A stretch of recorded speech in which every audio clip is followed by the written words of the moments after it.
Le président de la Haute Autorité de la Transition, Ange Radzwiln, et son épouse se sont déplacés à Mbalavo hier. Comme dans les autres villes, une foule immense et une ambiance très chaude ont été réservées au couple présidentiel. Lors de ce meeting à Mbalavo, le président de la Haute Autorité de la Transition n'a de cesse réitérer que s'il a fait le déplacement pour rencontrer la population dans toute l'île et qu'il considère celle-ci comme des vrais amis, c'est parce qu'il existe un amour profond, un réciproque et des liens très forts entre lui et ses compatriotes.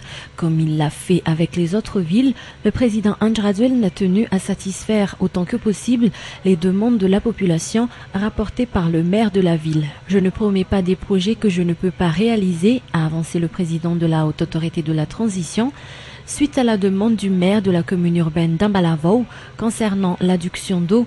Je vous promets que après la partie sud de l'île qui s'avère prioritaire, la ville d'Mbalavo bénéficiera d'eau potable, a-t-il déclaré. Toujours sur le plan social, le président Ange Radzwiln a avancé que l'État a décidé de consacrer un important budget prévu pour l'année 2011 pour l'enseignement primaire. Désormais, les écoles vont se rapprocher de la population. C'est vraiment triste de savoir que des enfants malgaches font plus de 10 km à pied par jour pour rejoindre l'école. C'est pourquoi l'État se fixe comme objectif de permettre aux enfants malgaches de terminer l'enseignement primaire, a-t-il ajouté. Le président de la Haute Autorité de la Transition a également rappelé que le régime de la transition se met à l'action.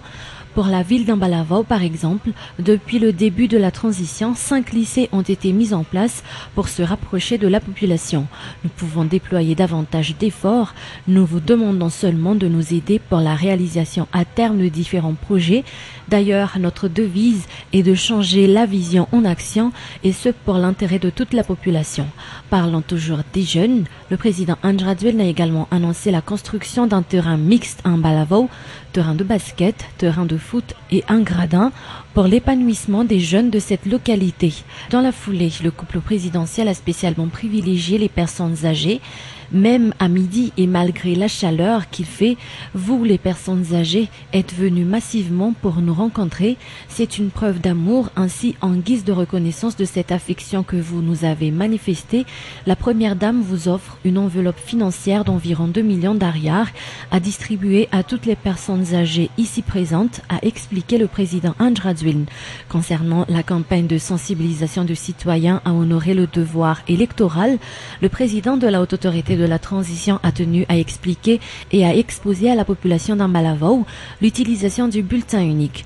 Ne vous laissez pas duper, contrairement aux rumeurs, ce bulletin unique est facile à utiliser. D'ailleurs, même les analphabètes peuvent aller voter. Il est à noter que même si vous n'avez pas encore eu votre carte électorale, vous pouvez tout de même vous présenter au bureau de vote avec la carte d'identité nationale, a-t-il souligné. Et le président Ange Radzwiln d'appeler tout un chacun de maintenir l'apaisement. L'heure n'est plus à la déstabilisation, a-t-il mis en garde. J'exhorte ainsi tout citoyen d'exprimer son opinion par la voie des urnes. C'est la seule preuve concrète du patriotisme. Il faut montrer au monde entier que le sort de Madagascar est entre les mains des Malgaches. Ainsi, le dernier mot appartient à chaque citoyen, a-t-il conclu. Après Mbalavo, le périple du couple présidentiel s'est poursuivi à Fénérivest et Tamatave ce jour. Lors de sa rencontre avec la population de Fénérivest et de Tamatave, le président de la Haute Autorité de la Transition a également invité les citoyens malgaches en âge de voter à faire preuve de patriotisme en prenant part massivement au référendum du 17 novembre prochain. Ce fut également l'occasion pour le président Ange Radzwiln de montrer à la population comment utiliser le bulletin unique. Le président Ange Radzwiln a également profité de cette occasion pour présenter aux populations de Tamatave et de Fénérivest de nombreux projets destinés à améliorer le social des Malgaches.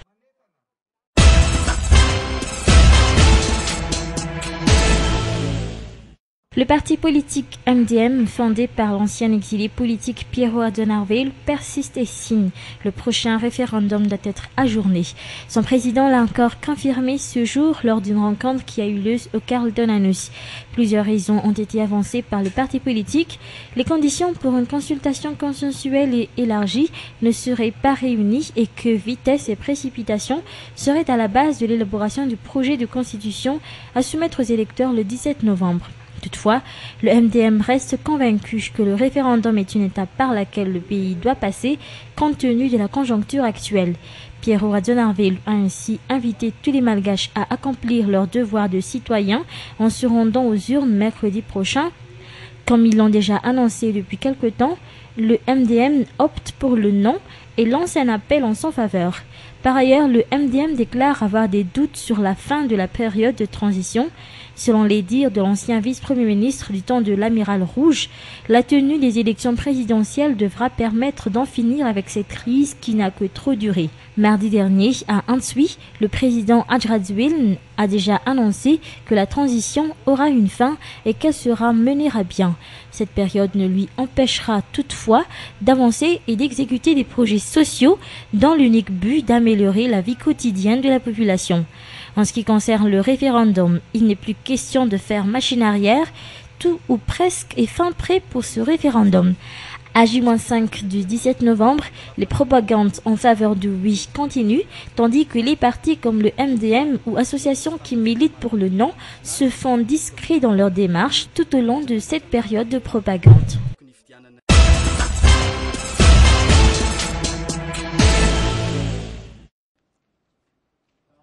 Une cinquantaine de scientifiques internationaux pluridisciplinaires partira en expédition dans la partie sud-ouest de l'île pour mener à bien l'étude de chacun des habitats naturels inexplorés du massif de Mackay, jusqu'ici inconnu et isolé. D'après le chef de cette grande expédition, Everard Wendenbaum, ce matin, face aux membres de la presse, l'équipe partira de la capitale demain à l'aube. Lui, qui a déjà visité 2 fois le massif, avant d'être convaincu que celui-ci constitue une merveille de la nature qui mérite d'être protégée et d'être connue de tous.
Cette grande expédition scientifique dura 2 mois et demi. Un film documentaire de 90 minutes en 3D relief sera réalisé par Pierre Steen durant ce voyage.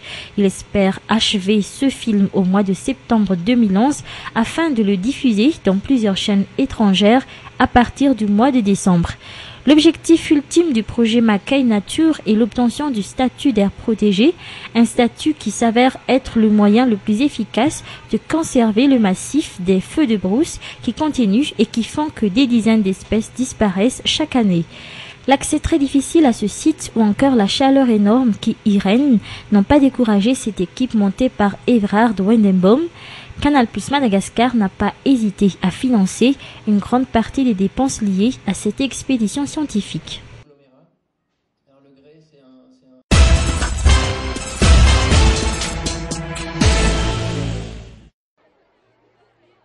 La pneumonie est la maladie la plus meurtrière chez les enfants de moins de 5 ans.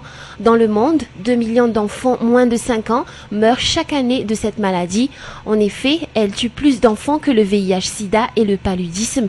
La raison en est que bon nombre de mères de famille ne reconnaissent pas les signes de cette maladie. Pourtant, selon les spécialistes, les signes de la pneumonie sont faciles à reconnaître. Toux et respiration rapide, et les mesures de prévoyance et de protection de l'enfant sont des gestes habituels que chaque mère ou parent peut suivre sans contrainte.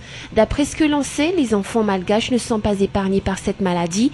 En effet, 75% des cas de décès enregistrés chez les enfants moins de 5 ans à Madagascar sont dus à la pneumonie.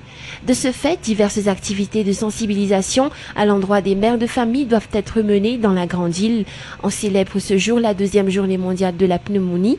Ainsi, PSI Madagascar a beaucoup plus orienté les stratégies de communication vers les cibles potentielles de cette maladie, c'est-à-dire les enfants de moins de 5 ans, leurs parents et leurs tuteurs.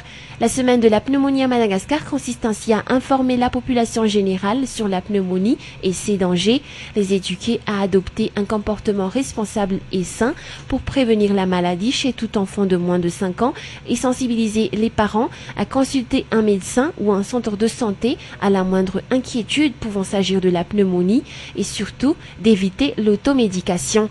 Par ailleurs, le médicament dénommé Pneumostop, produit par PSI Madagascar, sera bientôt mis en vente. D'après ce que l'on sait, son utilisation n'attend plus que la validation du ministère de la Santé publique.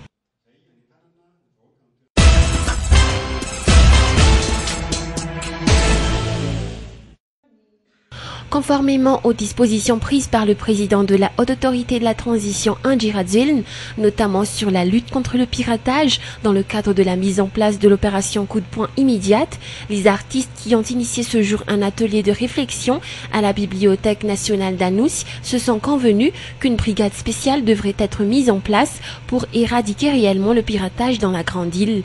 Cette structure, selon eux, devrait être rattachée à la présidence au niveau de la structure et au niveau de son financement.